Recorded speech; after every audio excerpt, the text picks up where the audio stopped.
আসরাহি- আসসালামু আলাইকুম। একটা ওয়াজ করব, ওয়াজটা শুনেন।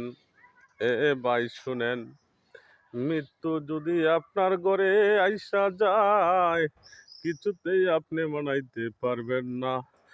তখন আজরাইলকে বলতেছে, এক সাহাবী বলতেছে, আজরাইল আজরাইল রে, আমারে জান কবজ কর, কোনো দুঃখ নাই। আজরাইল রে, আমি যখন নামাজে যাই তখন তুমি জান কবজ করো, কিন্তু নামাজে যখন দাঁড়াই তুমি জান কবজ করো না। যখন নামাজ এক রাকাত পড়ি তুমি নামাজে জান কবজ করো না। যখন আমি 2 রাকাত নামাজ পড়ি, পরের রাকাতেও তুমি জান কবজ করো না। যখন একটা সজদা দে, 2টা সজদা দেওয়ার পরে আর একটা সজদা দেই, তখন তুমি জান কবজ করো।